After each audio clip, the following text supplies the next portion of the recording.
My girlfriend used me as her ATM while cheating with multiple men. I paid everything for 3 years. But when I confronted her with photo evidence and evicted her from my house, she came back months later with a lie she never saw coming. I'm 27 years old. I work in project management for a tech company, and I need to get this story off my chest because what happened a few months ago basically blew my mind and made me question everything I thought I knew about relationships and trusting people. I guess I should start from the beginning, when I met Jasmine like 3 years ago at a mutual friend's party. She was 22 at the time, studying graphic design, and honestly, she was incredibly attractive, like the kind of woman who walks into a room and everyone turns to look at her, you know? We started dating and everything seemed perfect at first. I mean, we had chemistry, we laughed a lot, and I thought I had finally found someone special. Things moved fast, maybe too fast looking back. But at the time, I felt happy and didn't see the red flags. Like a year into dating, Jasmine was having problems with her roommate, and I had just bought a house. Well, technically I'm still paying the mortgage, but it's mine. And I suggested she move in with me. She was still finishing her degree, had like 2 years left, and we agreed that I would cover the expenses while she focused on her studies. It seemed fair to me, you know. I was making good money and I wanted to support her so she could graduate without the stress of working and studying at the same time. So, basically, I paid the mortgage, utilities, food, her car insurance, everything. She had a part-time job at a coffee shop, but that money was for her personal expenses, clothes, and stuff like that. The first few months living together were good, I'm not going to lie. But after a while, like a year into living together, I started noticing things were changing. Jasmine started going out a lot more, like 3 or 4 nights a week, always with the excuse that it was her design friends, that they had group projects to do, or that it was someone's birthday. At first, I didn't think much of it because I thought, well, she's young, she wants to have fun. I'm not going to be that controlling boyfriend who doesn't let his partner have a social life. But what was weird was that she kept getting more and more dressed up to go out with her friends, more makeup, tighter dresses. And when I'd ask what time she'd be back or who exactly she was going with, she'd get super defensive. She'd say things like, "Why do you need to know everything? Don't you trust me?" And I'd feel bad for asking, honestly. What really started bothering me was that when she was home, she basically lived glued to her phone. She'd literally be having dinner with me and she'd be texting, laughing at whatever she was reading, and when I'd ask what was so funny, she'd say, "Oh, nothing, just silly stuff from my university group." She started putting a password on her phone, which she didn't do before. And if I walked into the room while she was on her cell, she'd immediately flip it over or put it away. I'm not one of those paranoid people who check their partner's phones. I never had been, but these things were making noise in my head. I asked her a couple times if everything was okay between us, and she'd tell me, yes, that she was just stressed with university, that I was being paranoid. And then something happened that should have made me react immediately, but for some reason, I let it slide. We were arguing. I don't even remember exactly about what. I think it was because she had come home at 4 in the morning on a Tuesday, and I had to get up early for work, and the noise woke me up. I told her it seemed inconsiderate, and she exploded. She yelled at me that I was boring, that I spent all my time working, that she needed to live her life, and then she said something that stuck with me. She literally told me, "You're replaceable, Andrew. There are tons of guys who would die to be with me." I was in shock. Like, who says that to their partner? But she apologized later, cried, said she was stressed and didn't mean it, and I like an idiot forgave her. I thought it was just stress, talking, that we all say things we regret when we're angry. The following weeks were more of the same. Her going out constantly, me working and paying for everything, and feeling like our relationship was disintegrating but not knowing what to do about it. I tried to plan things for us, like going out to dinner or watching a movie, but she always had something more important to do. And the worst part is that I kept paying for absolutely everything. Her share of rent, which technically didn't exist because it was my house, but anyway, utilities, her food, her insurance, everything. She didn't even offer to help with anything, even though she had that part-time job. Everything changed like 6 months ago. I was at work on a Wednesday afternoon when I got a call from a number I didn't know. I answered, and it was Monica, one of Jasmine's friends. Monica and I had seen each other a few times at parties, but we'd never talked much. She told me she needed to talk to me about something important and asked if we could meet after work. I was confused, but I said yes. We agreed to meet at a Starbucks near my office. When I got there, Monica looked super nervous, like biting her nails and not making eye contact. She told me she'd been debating for weeks whether to tell me something or not, but her conscience wasn't letting her sleep and she felt I deserved to know the truth. And then she dropped it all on me. She told me that Jasmine had been seeing other guys, and when I say guys, I mean multiple men, for months, that she'd go out with them when she told me she was with her friends, that some were from her university, others she'd met on apps, and that basically she saw me as her plan B, her financial backup while she explored her options. Monica told me she had heard Jasmine say literally those words in a conversation, that I was her backup plan. The safe guy who paid for everything, while he had fun. I sat there unable to process what I was hearing. Honestly, it felt like someone had punched me in the stomach. I asked Monica if she was sure, and she told me yes, that she'd seen the messages, that she'd been in places where Jasmine was with other guys, and that she couldn't keep quiet anymore because it seemed horrible what they were doing to me. I don't know how I got home that day. I drove on autopilot. Jasmine wasn't there. She'd left a note saying she was going out with some friends and would be back late. I sat on the couch trying to decide what to do. Part of me wanted to confront her immediately, but another part needed to confirm what Monica had told me.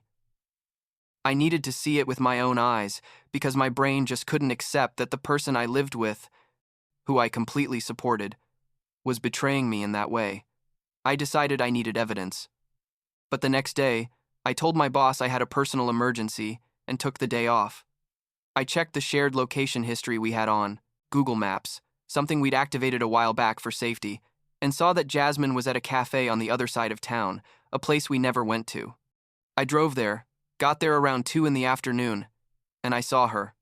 She was sitting at an outside table with a guy I didn't know, laughing, touching his arm, acting exactly like she acted with me when we first started dating. I stayed in my car across the street for like 20 minutes, just watching them. At one point, he leaned in and kissed her, and she kissed him back. I took out my phone and took pictures, several pictures, because I knew I was going to need them. My hands were shaking while I took them. I felt like I was going to have a panic attack right there in the car, but I forced myself to stay calm.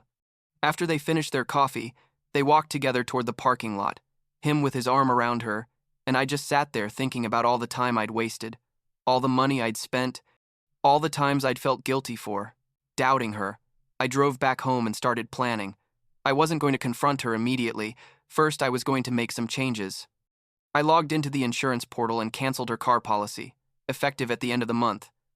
I called the utility companies and told them I needed to split the bills because now there were 2 people paying. I went to the grocery store and bought only food for myself, none of the things she liked. I moved all her stuff from our main closet to the guest room. When Jasmine got home that night, like at 11, I was sitting in the living room waiting for her. She walked in smiling, acting like nothing was wrong, and asked me how my day had been. I told her we needed to talk. I showed her the photos. Her face went through like 5 different emotions in 2 seconds. Shock, panic, anger, and then she tried to get defensive. She started with the classic excuses. That he was just a friend, that I was misinterpreting everything, that the photo was taken at a weird angle. I just looked at her and said, "Jasmine, I know everything. I know you've been seeing several guys. I know you see me as your plan B while you pay 0 of the expenses here." She tried to cry, told me she loved me, that she'd made a mistake, that we could get through it. I asked her how many guys there had been. She stayed quiet. I told her she had until the weekend to find another place to live, that her car insurance was canceled, and that from now on, if she wanted to stay in my house until she left, she was going to pay her half of all utilities. The next few days were hell. She alternated between begging me to forgive her and yelling at me that I was controlling. That's why she'd looked for other people, that I'd never made her feel special. I basically ignored her, focused on my work and making sure she actually left. She called her parents crying, but when they asked her what exactly had happened and I told them my version, they basically told her she'd dug her own grave. Sunday afternoon, she finally packed her things and went to live with a friend, I guess one of the ones who helped her lie to me. But here comes the truly incredible part of this whole situation. Like a week after she left, rumors started going around that I'd been a horrible boyfriend, controlling and emotionally abusive. Jasmine was telling all our mutual acquaintances that I'd controlled her, that I didn't let her go out, that I made her feel trapped, basically making up a completely false narrative to make herself the victim. Some of our friends wrote to me asking if it was true, and I showed them the evidence. Screenshots of payment history showing I'd paid for absolutely everything for years, the photos I'd taken, messages from Monica confirming everything.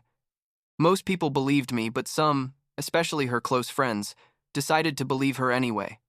Like a month later, I found out through Monica that Jasmine had started dating a rich guy, a businessman, or something, someone with a lot more money than me. Apparently, she thought she'd found her upgrade, her better option. She was posting photos with him on Instagram, showing all the expensive places they went, the gifts he bought her, basically rubbing it in my face that she'd found something better. I'm not going to lie. That hurt a little. Not because I missed her, but because it made me feel like everything I'd done for her hadn't been worth anything. Like I was truly replaceable, like she'd said, but it turns out the universe has a weird sense of humor. 2 weeks after they started dating, the guy dumped her. Apparently someone, probably Monica or someone else who knew the real story, told the guy about the whole situation with me, about how she'd been using multiple men at the same time, and the guy didn't want anything to do with that drama. Jasmine tried to contact me after that, sent me like 50 messages saying she'd made the biggest mistake of her life, that I was the only one, who'd really loved her, that she wanted to try again. I left them on read and blocked her everywhere. Meanwhile, I was working on myself. Honestly, I started going to the gym more often, picked up some hobbies I'd abandoned while I was with her, started going out with my friends again.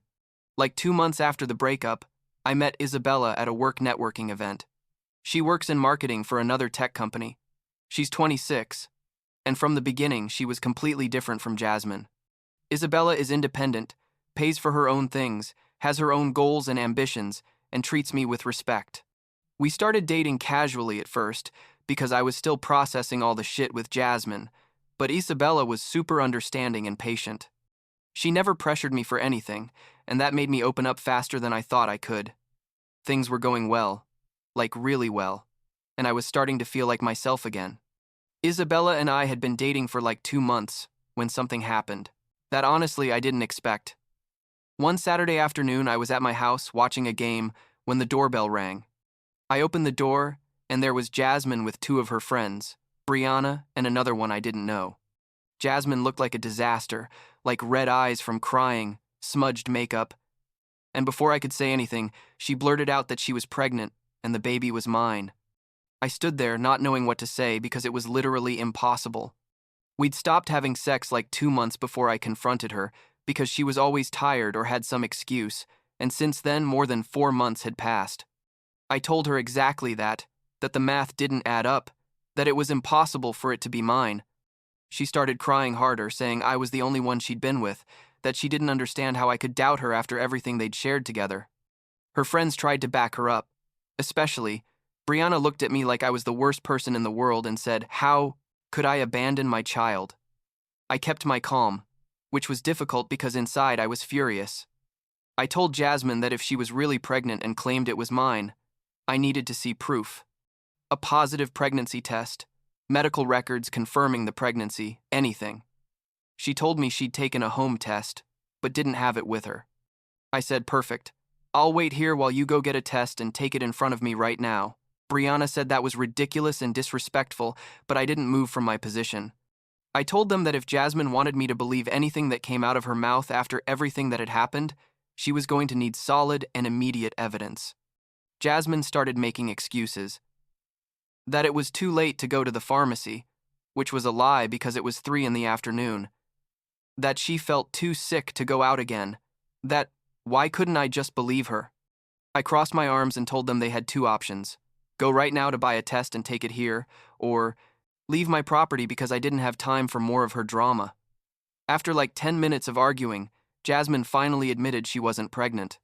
She said she just wanted to talk to me, that it was the only way she could think of to get me to pay attention to her. I literally couldn't believe what I was hearing. I mean, who the hell fakes a pregnancy to manipulate their ex? I told her she was completely crazy, that if she showed up at my house again, I was going to call the police, and I closed the door in her face. That night, I called Monica to tell her what had happened, and she wasn't even surprised. She told me she'd heard rumors that Jasmine was desperate to get back with me because her financial situation was a disaster, that the part-time job she had wasn't enough for anything, and she was couch surfing at her friends' houses. Monica confirmed that the pregnancy had been a lie from the beginning, a last desperate attempt to trap me again. Apparently, Jasmine had told her friends that I would probably forgive her if I thought there was a baby involved, that I was the kind of person who would do the right thing. I just laughed bitterly because I realized she really didn't know me at all. Or worse, she knew I valued honesty above everything and still decided to lie in the most horrible way possible. I blocked Jasmine from absolutely everything, changed my privacy settings on all social media, even considered changing my phone number, but in the end decided I wasn't going to let her dictate my life that way.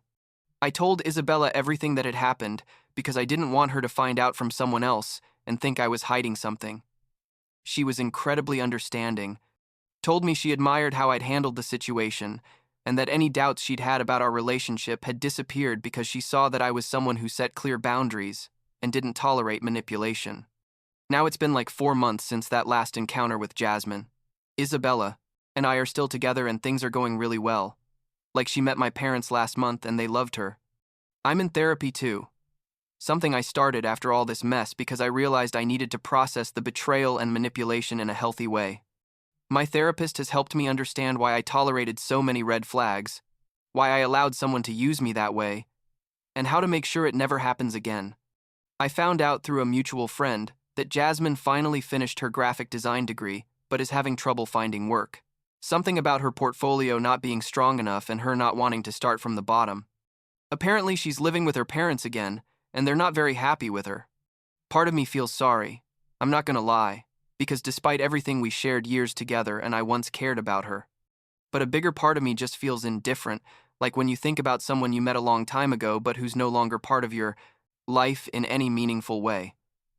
Last week, Isabella asked me if I ever regretted how I handled the situation with Jasmine, if I felt I should have given her another chance or tried to fix things. I told her the truth, that I don't regret anything. That yes, I regret ignoring the signs for so long, letting myself be used the way I was, but that the moment I decided to cut everything off and set boundaries was the moment I got back my dignity and self-respect. Isabella smiled and told me that was exactly the answer she expected to hear. And I guess that's all that matters now. Being with someone who values honesty as much as I do. Someone who builds with me instead of just taking. I'm still healing, honestly, but each day is a little better than the last.